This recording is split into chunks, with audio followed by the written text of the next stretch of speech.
নবীজি বলেন তিন ব্যক্তির দোয়া ফেরত দেওয়া হয় না। এক নাম্বার আস-সাইমু হাত্তা ইফতিরা, রোজাদার যখন রোজা রাইখা দোয়া করে ইফতারের সময় তার দোয়া ফেরত দেওয়া হয় না। দুই নাম্বার ওয়াল ইমামুল আদিল, ন্যায়পরায়ণ পুরুষ শাসকের দোয়া ফেরত দেওয়া হয় না। ন্যায়পরায়ণ কি শাসক? পুরুষ। ন্যায়পরায়ণ পুরুষ শাসকের দোয়া ফেরত দেওয়া হয় না। কি শাসক? তিনবার বলেন, কি শাসক? আপনাদের কথাবার্তায় মনে কিন্তু জানেন আপনারা আবার নারী শাসক চান। নারী শাসক যারা চান সমস্যা নেই, পোস্টারে লিখবেন আগামী তো আমরা নারী শাসক দেখতে চাই, কারণ সারা জীবন হতবাগা থাকতে চাই, এটা লিখেন, কেউ কিছু বলবে না। বুখারীর বর্ণনা, লা ইউফলিহা কওমুন ওয়াল্লাহু আমরাহুম ইমরাআ, ওই জাতি কিছুতেই সফল হবে না যে জাতি তাদের নেতৃত্বে কোনো নারীকে বসায় দেয়। তো না, এতক্ষণ তো চুপচাপ ছিলেন, টেনশন পড়ছেন যে আগামীতেও তো আমরা আবারও চাই। তো যদি আমি বলি নেই চান না, বলবেন আগামীতেও নারী শাসক চাই, কেননা হাদিসের ভাষ্য অনুযায়ী আমি সারা জীবন হতবাগা থাকতে চাই, এটাও লিখে দিয়ে, সমস্যা নেই। না, আপনি নিজে নিজে যেহেতু হতবাগা থাকতে চান তা আপনি এদিকে বাধা দিবেন। হ্যাঁ, লজ্জা থাকা দরকার। যখন বললাম নারী পুরুষ শাসক বারবার দেখি সবাই চুপ, মানে টেনশনে পড়ে গেছে। হুজুর কি বলেন? টেনশনে পড়ারই কথা, কারণ পুরুষ শাসক তো দেখেনই নাই জীবনে আমগো দেশে, এই জন্য টেনশন পড়ারই কথা। বিশেষ করে যাদের বয়স 20-25 তারা তো পুরুষ দেখেই নেই, এই জন্য মাথায় না এটা যে পুরুষ কি, এটা বাংলাদেশে হয় নাকি, ওই যে। তো এক নাম্বার রোজাদারের দোয়া, দুই নাম্বার পুরুষ শাসকের দোয়া, ন্যায়পরায়ণ পুরুষ শাসকের দোয়া। এই জন্য ইফতারের সময় বলবেন, আল্লাহ আমাদের দেশে কেয়ামতের আগে যেন আর কোনো নারী শাসক না হয়, আর আমাদের দেশে একজন ন্যায়পরায়ণ পুরুষ শাসক দিয়ে দেন। তিন নাম্বার ওয়াদাওয়াতুল মাজলুম, মাজলুমের দোয়া ফিরিয়ে দেওয়া হয় না। তাহলে এক নাম্বার রোজাদারের দোয়া ফিরিয়ে দেওয়া হয় না, দুই নাম্বার ন্যায়পরায়ণ পুরুষ শাসকের দোয়া ফিরিয়ে দেওয়া হয় না, তিন নাম্বার মাজলুমের দোয়া ফিরিয়ে দেওয়া হয় না। তো রমজান মাস নিঃসন্দেহে এটা আল্লাহর একটা অনুগ্রহ, নেয়ামত আমাদের প্রতি। কারণ পুরা মাসটা বরকতপূর্ণ মাস, পুরা মাসটা বরকত আর বরকত। নাসাইর হাদিস 2106 নম্বর হাদিস, রাসূলুল্লাহ সাল্লাল্লাহু আলাইহি সাল্লাম বলেন, قد جاءكم رمضان شهر মুবারক। নবীজি বলেন তোমাদের কাছে রমজান আগমন করেছে, বরকতপূর্ণ মাস আগমন করেছে, পুরা মাসটাই বরকতের। এই জন্য আসন্ন রমজানে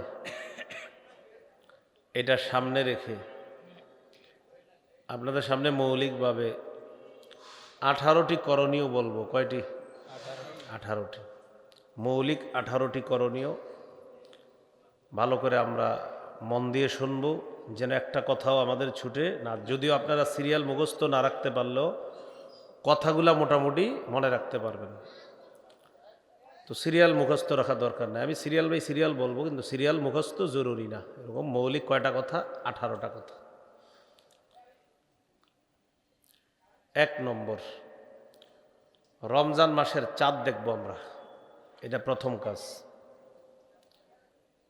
সহিহ বুখারীর বর্ণনা 1909 নম্বর হাদিস, রাসূলুল্লাহ সাল্লাল্লাহু আলাইহি ওয়াসাল্লাম বলেন, সুমু লিরুইয়াতিহি ওয়া আফতিরু লিরুইয়াতিহি।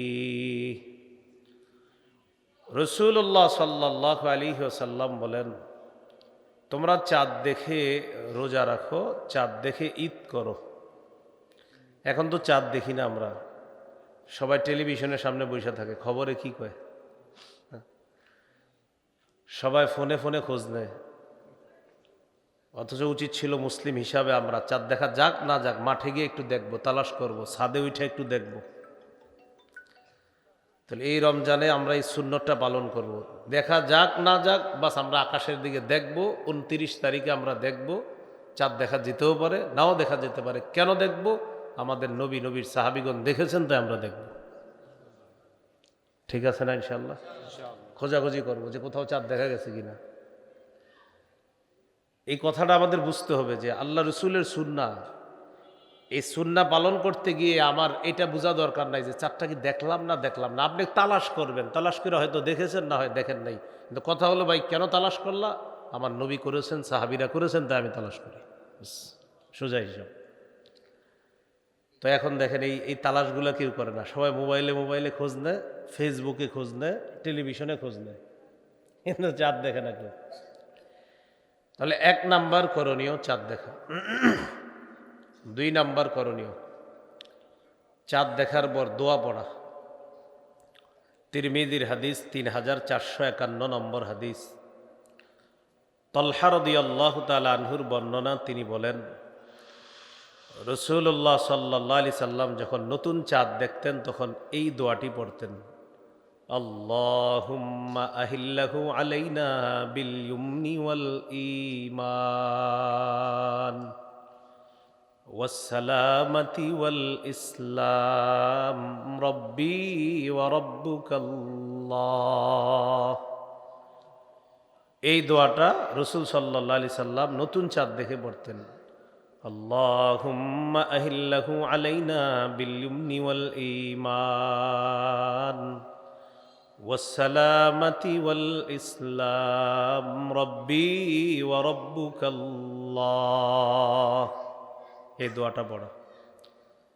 এই গেল 2 নাম্বার। এটার যে একটা দোয়া আছে এটাও অনেকে ভুলতে বসেছে, কারণ চাঁদ তো দেখি না আমরা, দোয়া পড়ার কি দরকার, বুঝলেন? ওই যে বললাম সবাই তো অন্য মাধ্যমে খোঁজ করে। যেমন আকাশ মেঘাচ্ছন্ন, কালো অন্ধকার হয়ে গেলে দোয়া আছে। এখন কালো অন্ধকার হইলে আর এটা কেউ দেখতে চায় না যে অন্ধকার, ও আচ্ছা মেঘ আসবে না, কারণ ভিতরে সবাই ব্যস্ত, খুব ব্যস্ত, এটা দেখাও দরকার নাই। 2টা দেখে একটা দোয়া আছে। প্রচণ্ড প্রবল বাতাস শুরু হইলে এটারও দোয়া আছে। কিরে কি হয়েছে? ওই রুমে বাতাস, জানালাগুলো লাগাই দে, বসে থাকি ঘরে। মানে উনি একটু দেখারও প্রয়োজনীয়তা নাই, ঘটনা কি হইল যে আল্লাহ তাআলা বাতাস দিয়েছেন, একটু দেখেন, দেখে দোয়াটা পড়েন আপনি। না, এখন আমাদের দোয়া পড়ার কোনো প্রয়োজনীয়তা নাই, নাউজুবিল্লাহ পড়েন। তাহলে 1 নাম্বার কাজ চাঁদ দেখা, 2 নাম্বার চাঁদ দেখে দোয়া পড়া, 3 নাম্বার যদি চাঁদ দেখা যায়, রমজান মাস শুরু হয়ে গেল, প্রথম রাতে তারাবির নামাজ আদায় করা। সাহাবায়ে কেরামের ঐক্যমতে তারাবি 20 রাকাত। এই 20 রাকাত তারাবির সালাত আমরা ধীরস্থিরভাবে আদায় করব। খতম তারাবি হলে ভালো, আলহামদুলিল্লাহ, না হলে সূরা তারাবি, কিন্তু কেরাত আস্তে ধীরে পড়তে হবে। মুসল্লিদের মধ্যে কম্পিটিশন লাগে নামাজের পরে। 2 মসজিদের মুসল্লি চা দোকানের সামনে গিয়ে একত্রিত হয়। কেন? এটা একটা মজা, রাতের বেলা তারাবি পড়া 2 মুসল্লি একসাথে কথা বলবে। হাফেজ সাহেবরাও একসাথে হয়ে দেখবেন, এরাও কথা বলে। একজন আরেকজনকে বলে, তোমাদের তারাবি কতক্ষণ লাগছে? তো খতম তারাবি যদি হয়, তো প্রথম দিকে যদি হয় তো বলে 1.25 ঘন্টা। যেমন আমি প্রথম দিকে প্রথম 6 দিন আমি যেখানে তারাবি আল্লাহ তাআলা পড়ানোর সুযোগ দিছে, তো আমাদের লাগে প্রায় 5 মিনিট কম 2 ঘন্টা, মানে 1 ঘন্টা 55 মিনিট, কখনো 2 ঘন্টাও লেগে যায়। তো এখন 2 মুসল্লির সাক্ষাৎ, তোদের কতক্ষণ লাগছে? কয় 1.25 ঘন্টা। এতক্ষণ লাগে নাকি তারাবি? আমগো তো 1 ঘন্টা 5 মিনিটে শেষ বলে। 1 ঘন্টা 5 মিনিটে হাত, কালকে থেকে আমগো মসজিদে আসিস, কি এতক্ষণ লাগে তারাবি? এখন আপনারা বলেন, যিনি 1 ঘন্টা 5 মিনিট লাগলো, তার লাগলো কয় মিনিট? 65 মিনিট। আর যিনি 1.25 ঘন্টা তারাবি বললেন, তার লাগলো 105 মিনিট। কত? 105 মিনিট। 105 মিনিট আপনি আল্লাহর সামনে দাঁড়ায় ছিলেন, আরেকজন 65 মিনিট দাঁড়ায় ছিল।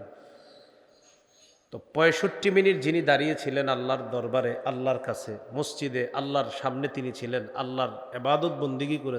বলতেছিলাম একজন 65 মিনিটে তারাবি শেষ, আরেকজনের 105 মিনিটে। তিনি 40 মিনিট মসজিদে বেশি ছিলেন। এটা কি লস হয়েছে না লাভ হয়েছে? তো 2 জন চা খাইতে গিয়ে যদি বলে তোদের 40 মিনিট আগে আমাদের শেষ, আপনি বলবেন আলহামদুলিল্লাহ, তোমার চাইতে 40 মিনিট বেশি আল্লাহর দরবারে ছিলাম আমি, এই জন্য শুকরিয়া, আলহামদুলিল্লাহ। এরপর থেকে আর আপনার এরকম গর্ব করে বলবে না যে আমগো 40 মিনিট আগে শেষ। তাহলে কি শিখলাম? তারাবি দ্রুত পড়ার মধ্যে উপকারিতা নাই, ধীরস্থিরভাবে যত বেশি আল্লাহর দরবারে দাঁড়িয়ে থাকা যায়, নামাজ পড়া যায়, রুকু সেজদা করা যায়, ততই লাভ। আল্লাহ আমাদের সকলকে ধীরস্থিরভাবে 20 রাকাত সালাতুত তারাবি সাহাবায়ে কেরামের ঐক্যমতে এই সালাতটা আমরা প্রথম তারাবি যেদিন হবে, প্রথম চাঁদ উঠবে সেদিনই আমরা আদায় করব ইনশাআল্লাহ। এই হলো 3 নাম্বার কাজ, তারাবি পড়া।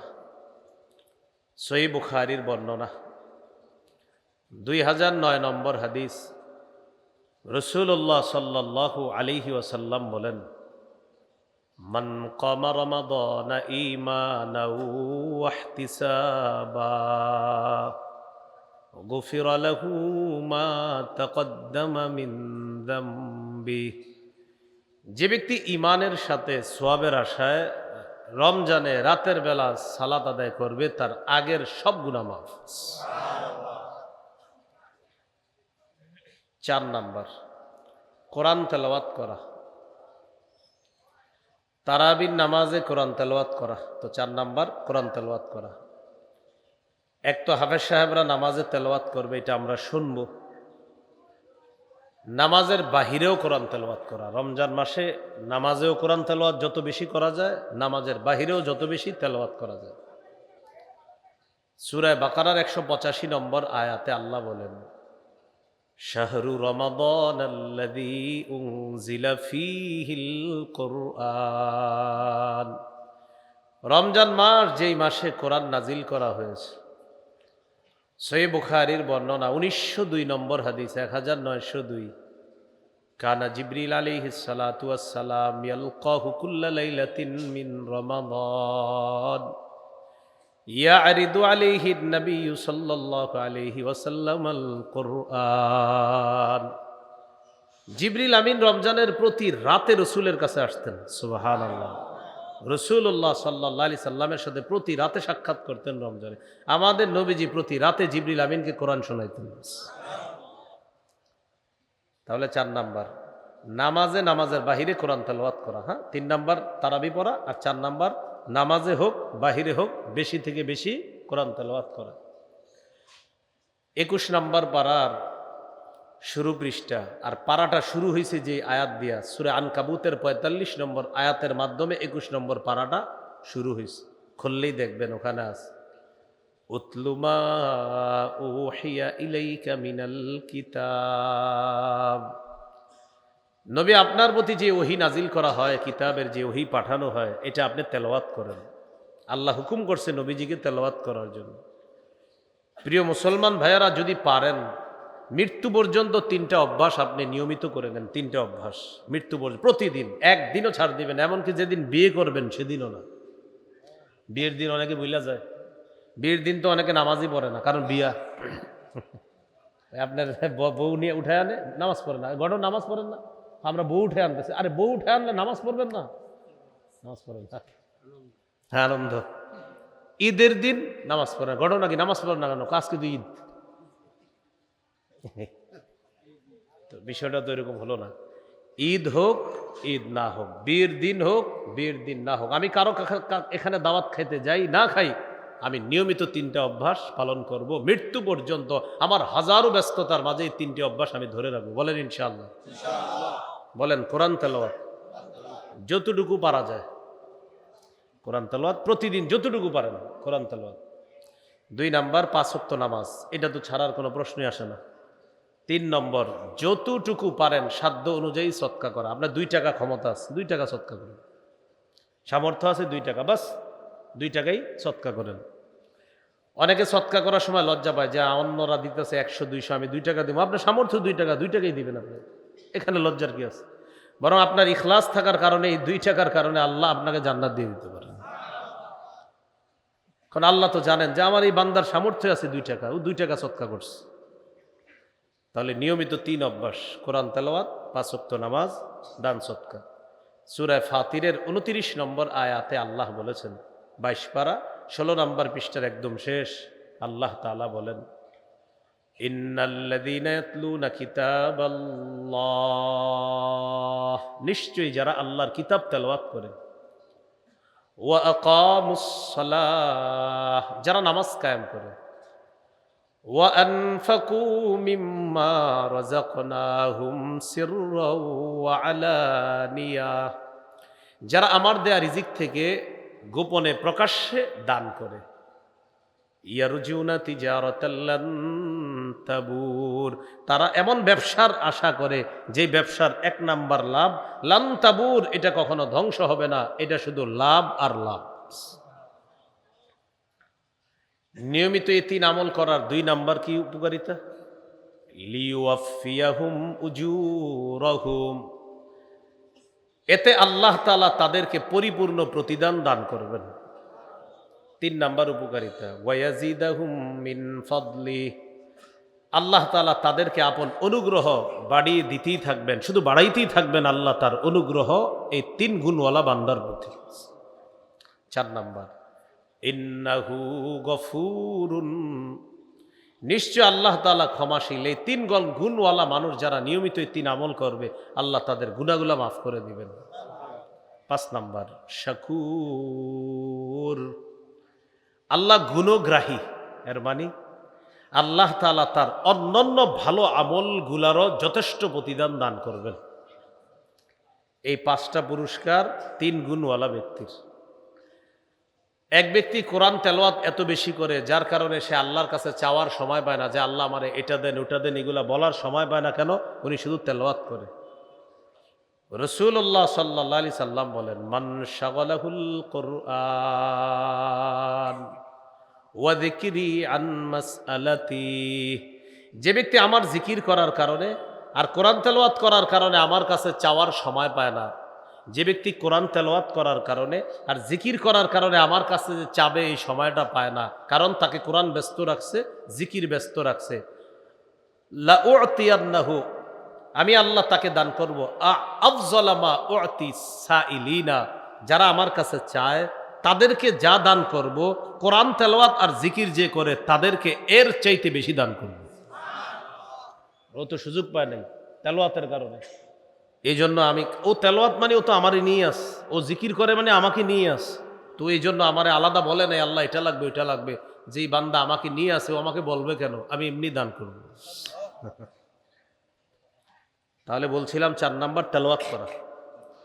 রাসূলুল্লাহ সাল্লাল্লাহু আলাইহি সাল্লাম বলেন, ইকরাউল কুরআন ফাইন্নাহু ইয়াতি ইয়াউমাল কিয়ামাতি শাফিআন লিআসহাবি, তোমরা কোরআন পড়ো, কোরআন কিয়ামতের ময়দানে পাঠকের জন্য সুপারিশকারী হিসাবে উপস্থিত হবে। পড়ব তো ইনশাআল্লাহ। আর একটা কথা আপনাদের সামনে আরজ করি, যদি পারেন 40 দিনে এক খতম। কয় দিনে? হাফেজ সাহেবরা 7 দিনে এক খতম, না হইলে 10 দিনে, না হইলে 30 দিনে, আর আপনারা সবাই পারলে 40 দিনে। তিরমিজির এক হাদিসে আছে, قال رسول الله صلى الله عليه وسلم اقرأوا القرآن في 40, তোমরা 40 দিনে এক খতম কোরআন পড়ো। 40 দিনে এক খতম কোরআন পড়বো তো ইনশাআল্লাহ। আল্লাহ তৌফিক দান করেন। বৃষ্টি আসার আগ পর্যন্ত এদিকে তাকায় থাকেন, যা হবার হবে ইনশাআল্লাহ, আল্লাহ ভরসা। তাহলে তোমরা কোরআন পড়ো, 40 দিনে এক খতম কোরআন। এটা মা বোনরা ওয়াজ শুনতেছিল, মা বোনদেরকে বলবেন যদি পারে, তাদের এই আগ্রহগুলো ভালো আর নফল ইবাদত বেশি করে, 40 দিনে এক খতম কোরআন এটা বলে দেন। যদি পারেন আপনারা, একজন যদি পারেন যে হুজুর আমি ইনশাআল্লাহ শুরু করে দিব, 40 দিনে এক খতম। হ্যাঁ, আল্লাহ আর নবী আমাদেরকে ভালোবাসুক, কারা কারা চাই? মানে আমরা তো আল্লাহ রসুলকে ভালোবাসি, কিন্তু আল্লাহ আর তার নবী আমাদেরকে ভালোবাসুক, এটা চাই না সবাই? তাহলে আজকে হাদিসটা আপনাদেরকে বলে দেই, দেখেন। قال رسول الله صلى الله عليه وسلم من سره أن يحبه الله ورسوله فليقرأ في المصحف, নবীজি বলেন যে ব্যক্তি এটা পছন্দ করে আল্লাহ এবং তার রসুল যেন তাকে ভালোবাসে, সেজন্য কোরআন পড়ে। যে ব্যক্তি চায় যে আল্লাহ এবং তার রসুল তাকে ভালোবাসুক, সেজন্য কোরআন পড়ে। যদি আমরা চাই আল্লাহ এবং তার রসুল আমাদেরকে ভালোবাসুক, তাহলে নবী বলেন ফাল্যাকরা ফিল মাসহাফ, সে যেন কোরআন পড়ে। তাহলে কোরআন পড়লে আল্লাহ ভালোবাসে, রসুল ভালোবাসে। আল্লাহ আমাদেরকে নিয়মিত কোরআন তেলাওয়াত করার তৌফিক দান করেন। তো 4 নাম্বার গেল কোরআন তেলাওয়াত। 5 নাম্বার তাহাজ্জুদ নামাজ পড়া। 3 নাম্বার গেল তারাবি, 4 নাম্বার কোরআন তেলাওয়াত নামাজে হোক বাহিরে হোক, আর 5 নাম্বার তাহাজ্জুদ পড়া। সাহারির সময় যেহেতু আল্লাহ উঠাইয়া দিবে ইনশাআল্লাহ, আমরা উঠবো সাহারির সময়, তো 8 রাকাত তাহাজ্জুদ পড়ে নিয়েন। কয় রাকাত?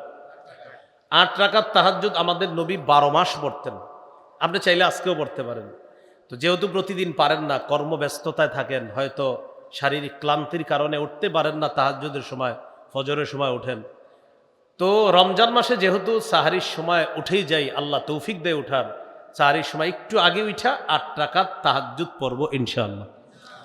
তাহলে তারাবি সাহাবায়ে কেরামের ঐক্যমতে পড়লাম 20 রাকাত। তারাবি রমজানের ইবাদত, আর তাহাজ্জুদ 12 মাসের ইবাদত। তো 8 রাকাত তাহাজ্জুদ পড়বেন। তিরমিজির 2616 নম্বর হাদিস, রাসূলুল্লাহ সাল্লাল্লাহু আলাইহি সাল্লাম বলেন, কল্যাণের অনেকগুলা দরজা, এর মধ্যে 3টা দরজার কথা মনে রাখবেন। আস-সাওমু জুন্নাহ, কল্যাণের 1 নাম্বার দরজা হলো রোজা। 2 নাম্বার ওয়াস-সাদাকাতু তুতফিউল খাতিআতা কামা ইউতফিউল মাউন নার, সদকা গুনাহকে এমন ভাবে মিটিয়ে দেয় যেমন পানি আগুনকে নিভিয়ে দেয়। তাহলে কল্যাণের 1 নাম্বার দরজা রোজা, 2 নাম্বার দরজা সদকা, 3 নাম্বার ওয়াসালাতুর রাজুলি মিন জাওফিল লাইল, রাতের বেলা তাহাজ্জুদের নামাজ পড়া। সুবহানাল্লাহ। কেউ যদি চান আমার ঘরের মধ্যে বরকত হোক, আমার ঘরের মধ্যে যেন আল্লাহ তাআলা বরকত নাজিল করে দেয়, অভাব অনটনের মধ্যে আছি, আল্লাহ রিজিকের দরকার, 3টা ইবাদত বাড়িয়ে দেন। রোজা রাখেন নিয়মিত, নিয়মিত সাধ্য অনুযায়ী সদকা করেন। অভাবের কারণে বেশি দিতে পারেন না, 1 টাকা 2 টাকা সদকা করেন, ফকির মিসকিনদেরকে চাউল সদকা করে দেন। 3 নাম্বার সালাতুর রাজুলি মিন জাওফিল লাইল, রাতের বেলা তাহাজ্জুদের নামাজ পড়া।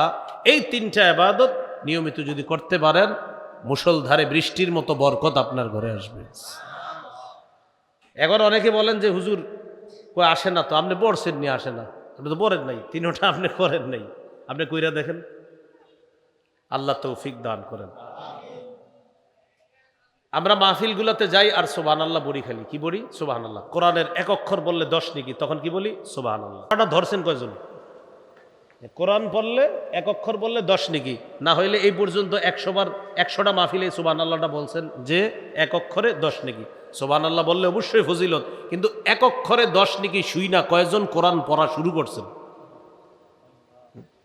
তাহলে আমরা বয়ান শুনি, কিন্তু এটারে আমরা গ্রহণ করি না, শুধু সুবহানাল্লাহ বলে রেখে দিয়ে আসি যে আলহামদুলিল্লাহ মাশাআল্লাহ, আল্লাহ আপনি কি সুন্দর কোরআন দিয়েছেন, এটা বইলা পড়লাম না। যে আপনার কোরআনের 1টা অক্ষর বললে 10 নাকি আল্লাহ, এই জন্য এটা মসজিদেও রেখে দিই, আর ঘরে যদি এটা পুরাতন হয়ে যায়, বালু পড়তে পড়তে ইমাম সাহেবের হাতে এনে দিয়ে দিই, হুজুর ঘরে বালু করে পড়তেছে, আপনি এটা কি করবেন করেন। প্রিয় ভাইয়েরা, যখন আমরা বলি যে 1 অক্ষরে 10 নাকি আর সুবহানাল্লাহ পড়ি, সুবহানাল্লাহ তো অবশ্যই পড়বো, কিন্তু আমার এই বয়ানের উপকারিতা তখন যে আমি এটা শুনলাম, শোনার পর আমি কোরআন পড়া শুরু করেছি, তখন এই বয়ানে আমার দ্বারা আল্লাহ অনেক উপকার করবেন। আর এই বয়ান আল্লাহ তাআলা আমার ভিতরে যে ঢুকিয়ে দিয়েছেন, তখন বোঝা যাবে যখন আমি আমল করা শুরু করব। যেমন বললাম কল্যাণের দরজা 3টা, রোজা রাখা, সদকা করা, তাহাজ্জুদ পড়া। এখন আপনি একদিনও তাহাজ্জুদ পড়েন নাই, আর বলতেছেন হুজুর অভাব অনটন কাটে না, তো পড়ছেন নি, আপনাকে এলাকায় গিয়ে মাহফিলে বলছিলাম কল্যাণের 3 দরজা, কহ আপনি তো বলছিলেন মনে আছে, কিন্তু আমার ঘরে তো বরকত আসে না, তো আমি জিজ্ঞাসা করলাম পড়ছেন নি তাহাজ্জুদ? 1-2 দিন পড়ছিলাম। 1-2 দিন মানে আপনি একদিন পড়ার পরে আল্লাহ আমি তাহাজ্জুদ পড়ছি বরকত দেন, পরে পরে আর পকেটে খোঁজ করে আসছেনি বরকত, হইল বিষয়টা? নিয়মিত পড়তে হবে, আল্লাহ তৌফিক দান করেন। যেমন আপনাদেরকে বললাম নিয়মিত 3টা অভ্যাস মরণ পর্যন্ত ধরে রাখবো, কোরআন তেলাওয়াত, 5 ওয়াক্ত নামাজ, আর হলো আপনার সাধ্য অনুযায়ী দান সদকা। আগামী 1 বছর পর আপনাদের কারোর সাথে আমার দেখা, ভাই কি অবস্থা, হুজুর আপনি একটা বয়ান করছিলেন মাশাআল্লাহ আমার মনে আছে, আপনি বলছিলেন 3টা কাজ নিয়মিত করতে, কি কি? কোরআন তেলাওয়াত, 5 ওয়াক্ত নামাজ, সদকা। জিজ্ঞাসা করলাম করেননি? 5 ওয়াক্ত নামাজ পড়ি আলহামদুলিল্লাহ, 5 ওয়াক্ত নামাজ মোটামুটি পড়ার চেষ্টা করলেও কোরআন তেলাওয়াত আর সদকাটা করি না। তো হলো কি? কোরআন তেলাওয়াতও করব, সদকাও করব, নামাজও করব, আল্লাহ তৌফিক দান করেন। তাহলে 5 নাম্বার তাহাজ্জুদ পড়া। 6 নাম্বার সাহরি খাওয়া। এলাকায় অনেক পালোয়ান পাবেন, এরা সাহরি না খায় রোজা রেখা বলবে আমি সাহরি না খায় রোজা রাখছি, মানে বুঝায় উনি খুব শক্তিশালী লোক। সাহরি খাবেন, এটা নবীর সুন্নত, এই জন্য খাবেন। সহিহ বুখারীর বর্ণনা 1921 নম্বর হাদিস, যায়েদ ইবনে সাবিত রাদিয়াল্লাহু তাআলা আনহুর বর্ণনা, তিনি বলেন, তাসাহহারনা মা রাসূলিল্লাহি সাল্লাল্লাহু আলাইহি ওয়াসাল্লাম, আমরা আল্লাহ রাসূল সাল্লাল্লাহু আলাইহি সাল্লামের সাথে সাহরি খেয়েছি।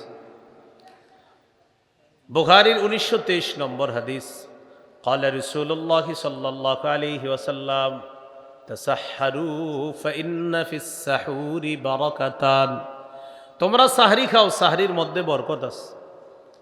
কি খাও? সাহরি খাও। আমি আরবিতে এটা সাহরুনি বলবেন। দেখেন আরবিতে সেহরি যদি বলেন, সেহরুন মানে জাদু, সেহরুন মানে কি? জাদু। আর সাহরুন মানে পবিত্র খাদ্য। জবর হইলে পবিত্র খাদ্য, জের হইলে জাদু। সেহরুন জের হইল কি? জাদু। এই জন্য সাহরুন বলবো আমরা। হ্যাঁ, আচ্ছা। তো রাসূলুল্লাহ সাল্লাল্লাহু আলাইহি সাল্লাম বলেন, তাসাহহারু, তোমরা সাহরি খাও, ফাইন্না ফিস সাহুরি বারাকাতান, সাহরির মধ্যে ভরপুর বরকত রয়েছে। তো এই বরকতি খাবার কেন মিস করব? এটা আমরা খাবো ইনশাআল্লাহ। রাসূলুল্লাহ সাল্লাল্লাহু আলাইহি সাল্লাম ফজরের নামাজের আগে সাহরির সময় সাহাবীদেরকে বলতেন এইভাবে, হালুম্মু ইলাল গাদাইল মুবারক, এই আসো আসো আসো, বরকতপূর্ণ খাদ্যে অংশগ্রহণ করো, এই আসো বরকতি খাবারে তোমরাও বসো। নবীজি এই বরকতি সাহরি সাহাবীদেরকে ডেকে খাওয়াইতেন। ইন্নাল্লাহা ওয়া মালাইকাতাহু ইউসাল্লুনা আলাল মুতাসাহহিরিন, যারা সাহরি খায় তাদের উপর আল্লাহ রহমত নাজিল করেন, আর ফেরেশতারা আল্লাহর কাছে দোয়া করে, আল্লাহ সাহরি যারা খায় তাদেরকে আপনি মাফ করে দেন, মাফ করে দেন, মাফ করে দেন। তাহলে কি পালোয়ানগিরি দেখাবো না সাহরি খাবো? না খায়া বলে আমি না খায়া রোজা রাখছি, আপনার কি বলছি না? সাহরির সময় খেজুর খাবেন, খেজুর। ইলিশ মাছ, গরুর গোস্ত, মুরগি যাই খান, সাথে কি খাবেন? খেজুর। খেজুর শুধু সাহারিতে না, প্রতিদিন খাবেন খেজুর। মুসলমানের এগুলো ঐতিহ্যগত খাদ্য। কমপক্ষে 60টা খেজুর ডেলি খাওয়ার চেষ্টা করেন আপনি, 60টা, পারলে আজোয়া, না পারলে যে কোনো 7টা খেজুর। হাদিসে আসছে 7টা আজোয়া যদি সকালবেলা খাইতে পারেন, লাম ইয়াদুররুহু সুম্মুন, বিষও আপনার ক্ষতি করবে না, বিষ। এই জন্য আবার বিষ খায়েন না। ঠিক আছে তো ইনশাআল্লাহ? আচ্ছা। قال رسول الله صلى الله عليه وسلم نعم سحور المؤمن التمر, নবীজি বলেন সাহরির সময় খেজুর খাওয়া মুমিনের জন্য কতই না নিয়ামতে পরিপূর্ণ খাদ্য। সাহরির সময় আমরা খেজুর খাবো। বিবিকে বলে দিবেন ইফতারের সময় খেজুর আলাদা করো, সাহরির খেজুর আলাদা করো। কোনো যুক্তি খুঁজবো না, আমাদের নবী খেয়েছেন, তাই আমরাও সাহরিতে অন্যান্য খাবারের পাশাপাশি খেজুর খাবো। আর খেজুর আপনার শারীরিক শক্তিটা অনেক ভালো রাখবে, দিনে রোজা রাখাটা আপনার জন্য সহজ হয়ে যাবে। গর্ভবতী মা বোন যারা, তাদেরকে খেজুর খাওয়াবেন।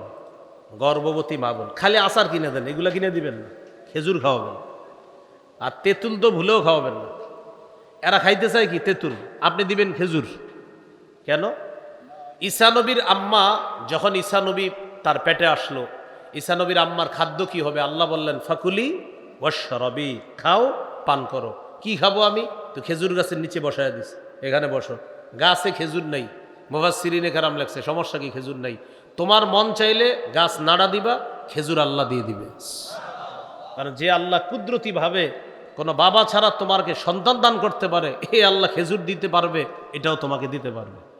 আর সামনে ঝর্ণা আছে, ঝর্ণার পানি পান করবা, খেজুর খাবা আর পানি পান করবা। কারণ আপনাদের কাছে আমি যে বিষয়টা বলতে চাই, এত খাদ্য থাকতে আল্লাহ মারিয়ামের জন্য খেজুর কেন নির্বাচন করলেন?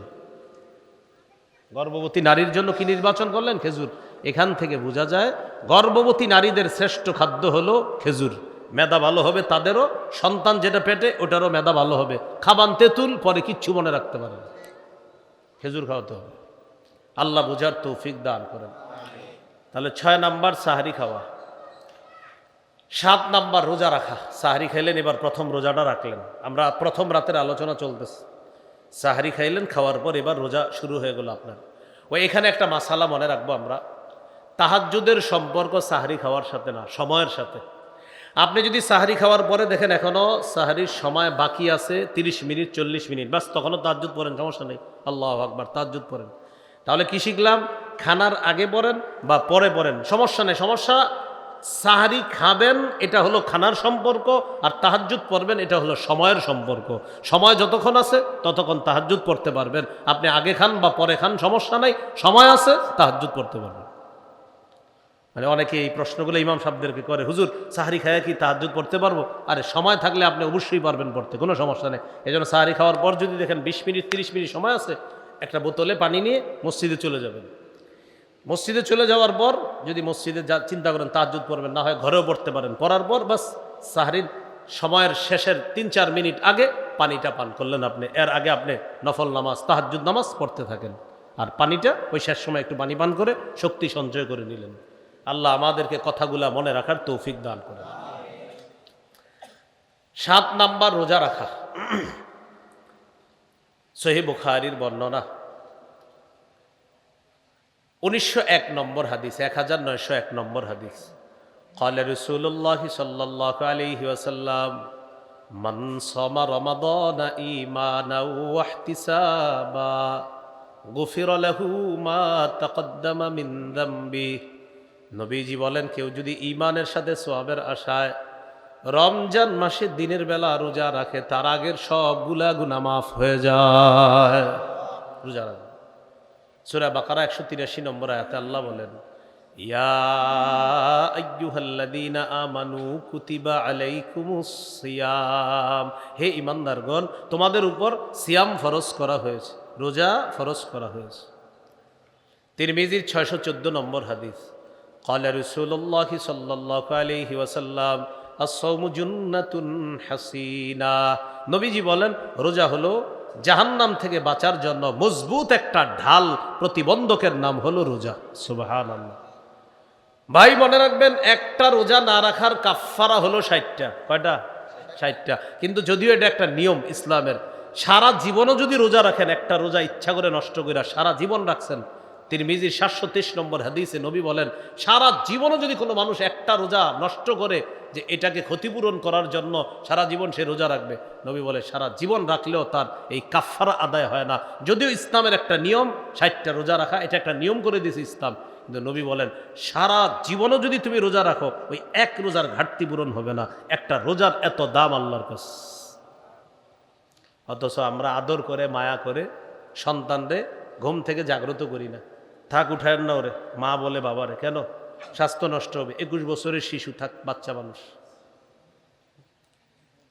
21 বছরের কি শিশু? 18 বছরের শিশু, উঠায় না।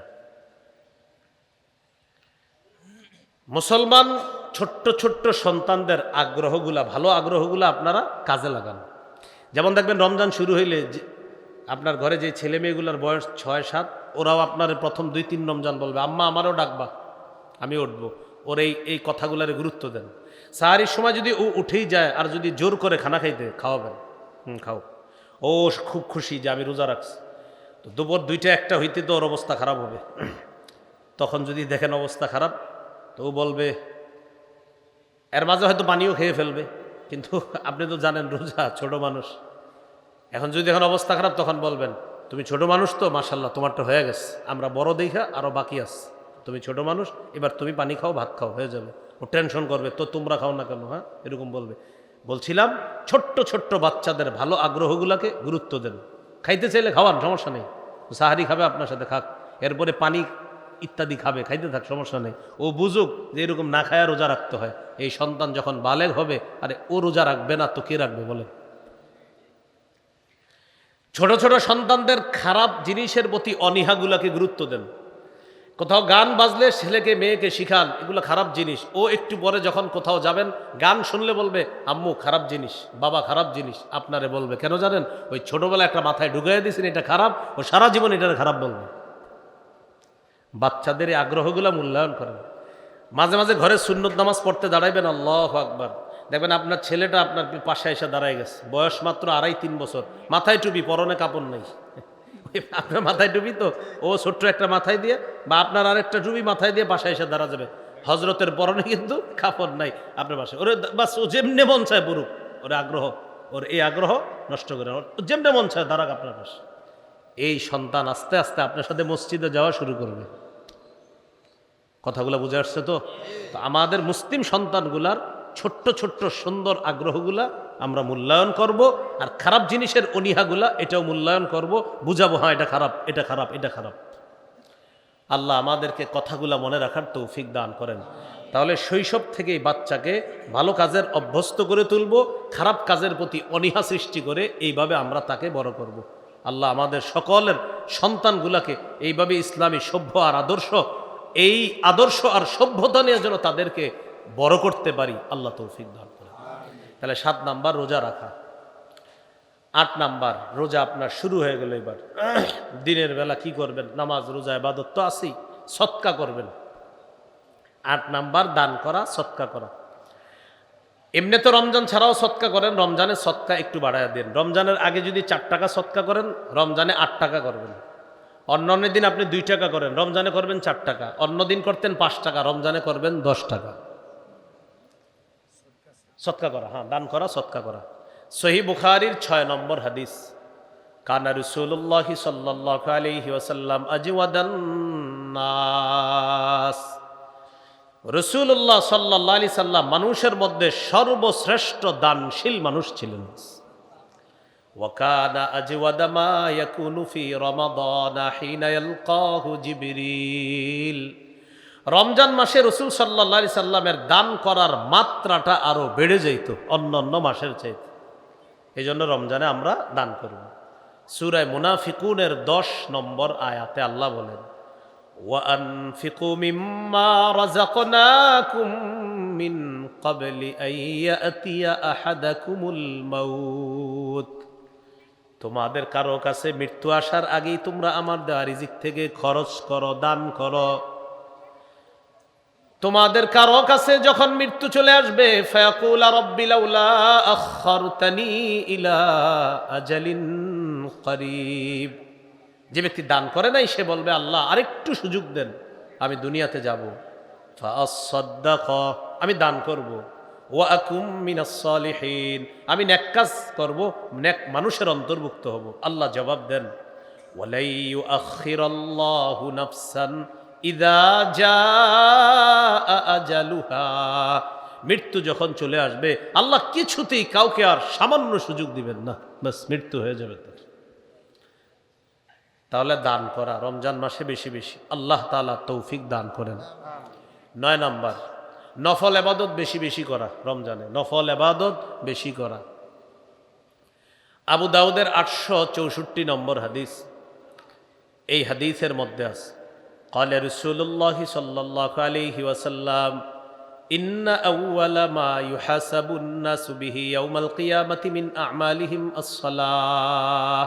কিয়ামতের ময়দানে মানুষের সর্বপ্রথম হিসাব হবে আমলের মধ্যে নামাজের হিসাব। আমরা দুটি গুরুত্বপূর্ণ কথা মনে রাখব। আল্লাহর হকের ক্ষেত্রে কিয়ামতের ময়দানে সর্বপ্রথম নামাজের হিসাব হবে, আর বান্দার হকের ক্ষেত্রে কিয়ামতের ময়দানে সর্বপ্রথম রক্তের হিসাব হবে। আল্লাহর হকের ক্ষেত্রে হবে নামাজের হিসাব, বান্দার হকের ক্ষেত্রে হবে রক্তের হিসাব। ওই আরেকজন হত্যা করছে, মারছে, এই হিসাব হবে কিয়ামতের ময়দানে সর্বপ্রথম। তাহলে বান্দার হকের ক্ষেত্রে রক্ত, আল্লাহর হকের ক্ষেত্রে নামাজ। তো নামাজের হিসাব যখন হবে, ফাইন কানাত তাম্মাহ কুতিবাত লাহু তাম্মাহ, ফরজ নামাজ যদি দেখা যায় পরিপূর্ণ আছে, তার সবটাও লেখা হবে পরিপূর্ণ। ওয়া ইন কানা ইনতাকাসা মিনহা শাইআ, ফেরেশতারা দেখবে ফরজ নামাজের মধ্যে তার কিছু ত্রুটি আছে, ভুল ভ্রান্তি আছে, কিছু ত্রুটি আছে ফরজ।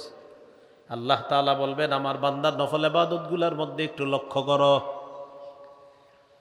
ফেরেশতাদেরকে বলবেন, আতিম্মু ফারিদাতাহু মিন তাতাওউহি, আমার বান্দার নফলের মাধ্যমে ফরজের ঘাটতিগুলা তোমরা পূরণ করে দাও। তাহলে নফল ইবাদত করার দরকার আছে না নাই? নফল ইবাদত করব, আল্লাহ তৌফিক দান করেন। বর্তমান সমাজে মানুষ খালি প্রশ্ন করে বেশি বেশি, কয় হুজুর সুন্নত না পড়লে কি কোনো ক্ষতি আছে? কি বলে, সুন্নত না পড়লে কোনো ক্ষতি আছে? ইমাম সাহেব যারা আছেন আপনাদেরকে এই প্রশ্নগুলো বেশি করবে। আপনি পাল্টা খালি বলবেন, তুমি কি জান্নাত তোমার জন্য ওয়াজিব হোক, এটা কি তুমি চাও নাকি চাও না? তুমি এই জবাবটা দেওয়ার পরে আমি বলতেছি সুন্নত না পড়লে ক্ষতি আছে কিনা। আপনাদেরকে যদি প্রশ্ন করে কেউ সুন্নত না পড়লে কোনো ক্ষতি আছে? আপনি বলবেন তোমার জবাবটা দিচ্ছি, আমাকে 15 সেকেন্ড সময় দাও, তুমি আগে বলো তোমার জন্য জান্নাত ওয়াজিব হোক, এটা কি তুমি চাও কি চাও না? হ্যাঁ বা না বলো, তারপর আমি তোমার জবাবটা দিচ্ছি। তো যদি মুসলমান হয় সে তো বলবে অবশ্যই আমি চাই জান্নাত ওয়াজিব হোক, না তো ভুলেও বলবে না। যেই মাত্র বলবে আমি চাই আমার জন্য জান্নাত ওয়াজিব হোক, তখন আপনি বলবেন রাসূলুল্লাহ সাল্লাল্লাহু আলাইহি সাল্লাম বলেছেন, কেউ যদি নিয়মিত 12 রাকাত সুন্নত নামাজ পড়ে, ফজরের আগে 2 রাকাত, জোহরের আগে 4 রাকাত হলো 6 রাকাত, জোহরের পরে 2 রাকাত হলো 8 রাকাত, মাগরিবের পরে 2 রাকাত হলো 10 রাকাত, এশার পরে 2 রাকাত হলো 12 রাকাত, কেউ যদি নিয়মিত এই 12 রাকাত সুন্নত পড়ে, ওয়াজাবাত লাহুল জান্নাত, তার জন্য জান্নাত ওয়াজিব হয়ে যায়। প্রশ্ন কি ছিল? সুন্নত না বললে কোনো কি আছে কি না ক্ষতি? আমি কি বললাম? জান্নাত ওয়াজিব হোক চান কি চান না? সে বলল চাই, জবাব দিয়ে দিলাম নবী বলছে সুন্নত পড়লে জান্নাত ওয়াজিব হয়, যাও সুন্নত পড়ো, যাও। কি পড়ো? সুন্নত পড়ো, এই প্রশ্ন করবা না আর কোনো ক্ষতি আছে কিনা? যেহেতু তুমি জান্নাত ওয়াজিব চাও, সুন্নত পড়ো। এই জন্য ভাই বর্তমান জামানায় দুটি দল কাজ করতেছে। একটা হলো আমল কিভাবে কমানো যায়, আরেক দল আছে আমল যা আছে এর মধ্যে আবার বাড়ানো যায় কিভাবে, এটা হলো বেদাত। আমল বাড়ানো এটাকে কি বলে? বেদাত। আর আমল কমানো এটারে বলে চুরি, মানে যা আছে এটারে কমায় দিবে, এটা হলো চুরি। আর যা আছে এটারে বাড়াবে আরো, এটা হলো বেদাত।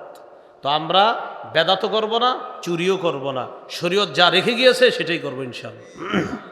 আল্লাহ তৌফিক দান করেন। 9 নাম্বার কি গেল? 9 নাম্বার আপনার নফল ইবাদত বেশি বেশি করা। 10 নাম্বার নেক কাজ রমজানে বেশি বেশি করা, ভালো কাজ, নেক কাজ, নেকির কাজ, যে কোনো নেকির কাজ বেশি বেশি করা। সূরা তাগাবুনের 9 নম্বর আয়াতে আল্লাহ বলেন, ওয়ামাই ইউমিন বিল্লাহ ওয়া ইয়ামাল সালিহান ইউকাফির আনহু সাইয়্যাতিহি ওয়া ইউদখিলহু জান্নাতিন তাজরি মিন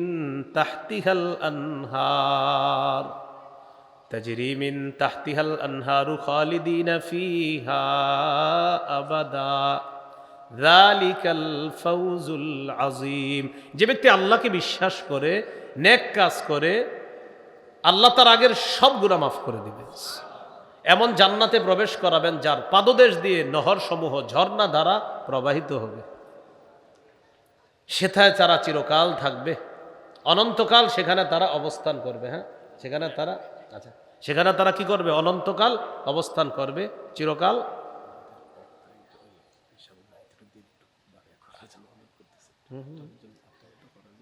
ষাট মিনিটের বেশি তো করবো না আমি আলোচনা। হ্যাঁ, আর 60 মিনিটে যেটা করবো এটা আপনারা 60টা মাহফিলেও পাবেন না, এটা আমি শিওর ইনশাআল্লাহ। শোনেন, হ্যাঁ আলোচনা শোনেন। না তো রাসূলুল্লাহ সাল্লাল্লাহু আলাইহি সাল্লাম কি বললাম ভুলে গেছি, মাঝখানে কথা না বলা, হ্যাঁ এগুলা বেউসুলি। হ্যাঁ, কোথায় ছিলাম? 10 নম্বর, যে ব্যক্তি আল্লাহকে বিশ্বাস করে নেক কাজ করে, আল্লাহ তার আগের সমস্ত গুনাহগুলা মাফ করে দেয়, এমন জান্নাতে প্রবেশ করান যার তলদেশ দিয়ে নহর সমূহ প্রবাহিত হয়, সেথায় তারা চিরকাল থাকবে। আর এটাই হলো চূড়ান্ত সফলতা। এটা চূড়ান্ত কি সফলতা? সূরা কাহাফের 110 নম্বর আয়াতে আল্লাহ বলেন, ফামান কানা ইয়ারজু লিকা রাব্বিহি ফালইআমাল আমালান সালিহা ওয়ালা ইউশরিক বিইবাদাতি রাব্বিহি আহাদা। যে ব্যক্তি তার রবের সাক্ষাৎ কামনা করে সে যেন নেক কাজ করে এবং তার ইবাদতে যেন কাউকে শরীক না করে, অংশীদার না বানায়। যে ব্যক্তি তার রবের সাক্ষাৎ কামনা করে সে যেন নেক কাজ করে এবং রবের ইবাদতে যেন কাউকে শরীক না করে, ইবাদতে যেন কাউকে কি না করে? শরীক না করে। তাহলে আল্লাহর সাথে যদি সাক্ষাৎ চাই, নেকির কাজ বেশি বেশি করা, শিরিক না করা। এই হলো 10 নাম্বার। 11 নাম্বার, বেশি বেশি দোয়া করা। আল্লাহ তাআলা বলেন, ওয়াকালা রাব্বুকুম উদউনি আস্তাজিব লাকুম। তোমাদের রব বলেন তোমরা আমাকে ডাকো, আমি তোমাদের ডাকে সাড়া দিব, আমার কাছে দোয়া করো, আমি তোমাদের দোয়া কবুল করব। এটা আল্লাহ তাআলা বলেন। 2টা দোয়া বেশি বেশি করব। কয়টি দোয়া? 2টি। বলি আমার সাথে, আল্লাহুম্মা ইন্নী আসআলুকাল জান্নাহ ওয়া আউযু বিকা মিনান নার। হে আল্লাহ, আপনার কাছে জান্নাত চাই, জাহান্নাম থেকে পানা চাই। জান্নাত চাই, জাহান্নাম থেকে পানা চাই। এই দুইটা দোয়া বেশি বেশি করা, মনে থাকবে তো ইনশাআল্লাহ। এই হলো 11 নাম্বার দোয়া করা। 12 নাম্বার জিকির করা। জিকির 4টা জিকির বেশি বেশি করব আমরা ইনশাআল্লাহ। قال رسول الله صلى الله عليه وسلم أحب الكلام إلى الله أربع। আল্লাহর কাছে 4টি বাক্য সবচেয়ে পছন্দের। 1 নাম্বার সুবহানাল্লাহ, আলহামদুলিল্লাহ, লা ইলাহা ইল্লাল্লাহ, আল্লাহু আকবার। সুবহানাল্লাহ, আলহামদুলিল্লাহ, লা ইলাহা ইল্লাল্লাহ, আল্লাহু আকবার। এই 4টা বাক্য বেশি বেশি আমরা জিকির করব ইনশাআল্লাহ। রমজান মাসে যদি দেখেন আপনারা কেউ জ্বালাইতে আসে, ডিস্টার্ব করতে আসে, রমজানে কিন্তু শয়তান ডিস্টার্ব করবে না, কিন্তু শয়তান কিছু দায় দায়িত্ব বন্টন করে দিচ্ছে এখনই, তো এইগুলা ডিস্টার্ব করবে আপনাকে, কারণ শয়তান থাকবে না, যেহেতু তার অবর্তমানে কে কে দায়িত্বগুলা পালন করবে এরকম কিছু লোক শয়তান অলরেডি তৈরি করতেছে। এরকম কিছু মানুষ আছে আপনার পিছনে রমজানে লাগবে। যেমন আপনি মসজিদে বৈশা 3 পারা কোরআন পড়ার নিয়ত করছেন, পড়তেছেন বৈশা বৈশা কোরআন তেলাওয়াত। এক ব্যক্তি পিছন দিয়ে বলবে আসসালামু আলাইকুম, আপনার কি দরকার আছে ওনারা এখন সালাম দেওয়া, উনি না তেলাওয়াত করতেছে। তো যাক, ওই বেচারা সালামের জবাব নিস, নেওয়ার পরে কোরআন বন্ধ করে বলতেছে ভাই আমি তো কোরআন পড়তেছি, একটু জরুরি কথা আছে, আমি তো 3 পারা পড়বো, তাহলে কি করা? আচ্ছা 1 পারা হইতে 2-3 পৃষ্ঠা বাকি আছে, 1 পারা পড়ি তারপরে কথা বলি, বসেন। তো 1 পারা পইরা কোরআন বন্ধ করছে, বাকি আছে কয় পারা? আরো 2 পারা। কি বলবেন জরুরি কথা? জরুরি কথাটা হলো রোজা রাখছেন? আলহামদুলিল্লাহ। সাহরি খাইছেন? আলহামদুলিল্লাহ। তারাবি পড়ছেননি গত রাতে? প্রথম তারাবি পড়ছি তো আলহামদুলিল্লাহ। 20 না 8? বুঝছেননি? জিজ্ঞেস। তখন আপনি বলবেন সুন্দর প্রশ্ন, গুরুত্বপূর্ণ প্রশ্ন। আচ্ছা জবাব দিতেছি, আপনি এক কাজ করেন, সুবহানাল্লাহ 100 বার পড়েন, পরে জবাব দিই। তো সুবহানাল্লাহ 100 বার পড়াবেন, পড়ায় আপনি কোরআন পড়বেন। 100 বার পড়ার পরে বলবে শেষ, তো বলবেন আলহামদুলিল্লাহ 100 বার পড়েন, পড়বে। পড়ার পর আপনি এদিক দিয়ে কোরআন পড়বেন, আবার যখন বলবে শেষ বলবেন এবার লা ইলাহা ইল্লাল্লাহ 100 বার পড়েন। পড়ার পর শেষ এবার বলবেন আল্লাহু আকবার 100 বার পড়েন। পড়ার পর এবার বলবে ভাই আমার সব পড়া হয়েছে। ও হয়ে গেছে সব পড়া? হ্যাঁ। আরেকটা কোরআন নামায়া বলবেন কি একটু আপনিও পড়েন, কোরআন পড়েন একটু, আপনার যেটা বলছেন এটা আমি উত্তর দিব, পড়েন। অনেকক্ষণ পড়াইবেন। আচ্ছা আপনি যে কাজটা করাইতেছেন এটা খারাপ কাজ না ভালো কাজ? ভালো কাজ। অনেকক্ষণ কোরআন পড়াবেন, পড়ানোর পর সে বলবে ভাই পড়ছি তো অনেকক্ষণ, ইতিমধ্যে আপনিও 3 পারা শেষ করবেন। শেষ করার পর এবার বলবেন হ্যাঁ কি জানি বলতেছিলেন। আর তারাবি পড়ছেন কালকে? পড়ছি আলহামদুলিল্লাহ। 20 না 8? বলবেন 20ও পড়ছি 8ও পড়ছি। পুরো আসমান থেকে পড়বে যে আমি তো আইছিলাম অন্য নিয়ত নিয়ে, আপনি 20ও পড়ছেন 8ও পড়ছেন, আমি তো চাইছিলাম 2-3 ঘন্টা আপনারে গেজামো, এখন আপনি যেই জবাব দিচ্ছেন না এদিকে পারবো না ওইদিকে পারবো, আমি যাবো কই? 20-8 মানি? বলবেন 20 রাকাত তারাবি পড়ছি সাহাবায়ে কেরামের ঐক্যমতে, 8 রাকাত তাহাজ্জুদ পড়ছি নবীজির 12 মাসের আমল। এই জন্য 12 মাস চেষ্টা করি, পারি না। রমজানে যেহেতু আল্লাহ সাহারির সময় উঠায়, তাই রমজানে 8 রাকাত তাহাজ্জুদ পড়ছি, আর প্রথম রাতে 20 রাকাত তারাবি পড়ছি। এটা সাহাবায়ে কেরামের ইজমা, ঐক্যমত। আর সুন্নত হলো 8 রাকাত তাহাজ্জুদ পড়া, এটা 12 মাসের আমল। এই 8 রাকাত তাহাজ্জুদই পড়ছি। টেনশনে পড়ে যাবেন, কি বলবো? তখন বলবে তাইলে কি করা? বলবেন কি করার, আর কিছু বলবা? কয় আচ্ছা না বললে ঘুমাও, ঘুমাও, শুয়ে ঘুমাও। যদি দেখেন কিছু বলতে চায় তো শেষে বলবেন তুমি যে নিয়ত করে আসছো এটা আমি পড়ি নাই আর কি, এমনি 20ও পড়ছি 8ও পড়ছি, তুমি যে নিয়তটা করে আসছো ওইটা আসলে পড়ি নাই। এই 30 সেকেন্ড 20 সেকেন্ডের মধ্যে সমাধান দিয়ে আরে পাঠায় দিবেন। 8 ছিল লম্বা নিয়ত নিয়ে, আপনি 1 মিনিটের মধ্যে বিষয়গুলো খালাস করবেন। এর মাঝে তারে জিকির করাবেন, কোরআন পড়াবেন, আর সর্বশেষ গিয়ে এমন একটা কথা বলবেন যাতে সে মেজাজ খারাপ করে, এটা কোনো কথা? আমি নিয়ত নিয়ে আসছিলাম আপনারে অনেকক্ষণ, ইচ্ছা মতো এটা বুঝাবো এটা বুঝাবো, আর আপনি বললেন 20ও পড়ছি 8ও পড়ছি, আর আমি জামুটা কই? এই জন্য 20 পড়বেন তারাবি, 8 পড়বেন তাহাজ্জুদ, আপনারা জ্বালানোর আর সুযোগ থাকবে না। এইগুলো 12 নাম্বার জিকির করা। 13 নাম্বার ইফতার করা। সারাদিন রোজা রাখলেন, এবার ইফতার করবেন। 14 নাম্বার ইফতার করানো। 13 হলো ইফতার করা, 14 হলো ইফতার করানো। ইফতার করানো মানে আত্মীয় স্বজনের কাছে ইফতার পাঠাবেন, আর গরিব যারা আছে আত্মীয় স্বজন তাদের কাছেও পাঠাবেন। ধনী যারা আছে প্রতিবেশী তাদের কাছে ইফতার পাঠাবেন। কেন পাঠাবেন? রোজাদারকে ইফতার করানোর ফজিলত থেকে যেন বঞ্চিত না হন, এই জন্য ধনীদের কাছেও ইফতার পাঠাবেন। যারা ধনী রোজাদার তাদেরকে ইফতার খাওয়াবেন। 15 নাম্বার ইফতারের সময় দোয়া করা। 13 ইফতার করা, 14 ইফতার করানো, 15 ইফতারের সময় দোয়া করা। তিরমিজির 3598 নম্বর হাদিস। ক্বালা রাসূলুল্লাহ সাল্লাল্লাহু আলাইহি ওয়াসাল্লাম সালাসাতুন লা তুরাদ্দু দাওয়াতুহুম। নবীজি বলেন 3 ব্যক্তির দোয়া ফেরত দেওয়া হয় না। 1 নাম্বার আস-সাইমু হাত্তা ইফতিরা। রোজাদার যখন রোজা রাইখা দোয়া করে ইফতারের সময় তার দোয়া ফেরত দেওয়া হয় না। 2 নাম্বার ওয়াল ইমামুল আদিল। ন্যায়পরায়ণ পুরুষ শাসকের দোয়া ফেরত দেওয়া হয় না। ন্যায়পরায়ণ কি শাসক? পুরুষ। ন্যায়পরায়ণ পুরুষ শাসকের দোয়া ফেরত দেওয়া হয় না। কি শাসক? 3 বার বলেন, কি শাসক? আপনাদের কথাবার্তায় মনে কিন্তু জানেন আপনারা আবার নারী শাসক চান। নারী শাসক যারা চান সমস্যা নেই, পোস্টারে লিখবেন আগামী তো আমরা নারী শাসক দেখতে চাই, কারণ সারা জীবন হতবাগা থাকতে চাই, এটা লিখেন, কেউ কিছু বলবে না। বুখারীর বর্ণনা, লা ইউফলিহা কওমুন ওয়াল্লাহু আমরাহুম ইমরাআ।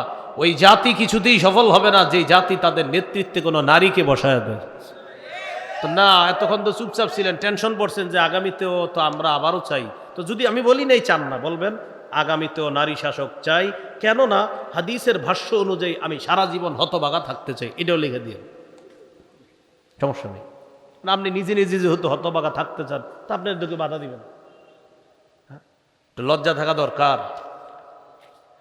যখন বললাম নারী পুরুষ শাসক বারবার, দেখি সবাই চুপ, মানে টেনশনে পড়ে গেছে। হুজুর কি বলেন? টেনশনে পড়ারই কথা, কারণ পুরুষ শাসক তো দেখেনই নাই জীবনে আমগো দেশে, এই জন্য টেনশন পড়ারই কথা। বিশেষ করে যাদের বয়স 20-25 তারা তো পুরুষ দেখেই নেই, এই জন্য মাথায় না এটা যে পুরুষ কি, এটা বাংলাদেশে হয় নাকি, ওই যে। তো 1 নাম্বার রোজাদারের দোয়া, 2 নাম্বার পুরুষ শাসকের দোয়া, ন্যায়পরায়ণ পুরুষ শাসকের দোয়া। এই জন্য ইফতারের সময় বলবেন, আল্লাহ আমাদের দেশে কেয়ামতের আগে যেন আর কোনো নারী শাসক না হয়, আর আমাদের দেশে একজন ন্যায়পরায়ণ পুরুষ শাসক দিয়ে দেন। 3 নাম্বার ওয়া দাওয়াতুল মাজলুম। মাজলুমের দোয়া ফিরিয়ে দেওয়া হয় না। তাহলে 1 নাম্বার রোজাদারের দোয়া ফিরিয়ে দেওয়া হয় না, 2 নাম্বার ন্যায়পরায়ণ পুরুষ শাসকের দোয়া ফিরিয়ে দেওয়া হয় না, 3 নাম্বার মাজলুমের দোয়া ফিরিয়ে দেওয়া হয় না। তাহলে 15 নাম্বার দোয়া করা, 13 ইফতার করা, 14 ইফতার করানো, 15 নাম্বার দোয়া করা, 16 নাম্বার ইতিকাফ করা, 17 নাম্বার লাইলাতুল কদর তালাশ করা। যারা চান যে আমি সহজে লাইলাতুল কদর পেতে চাই, তাহলে আপনি ইতিকাফ করবেন, সহজে লাইলাতুল কদর পেয়ে যাবেন। 16 নাম্বার ইতিকাফ করা, 17 নাম্বার লাইলাতুল কদর তালাশ করা। ইতিকাফ করা সহিহ বুখারীর 2033 নম্বর হাদিস।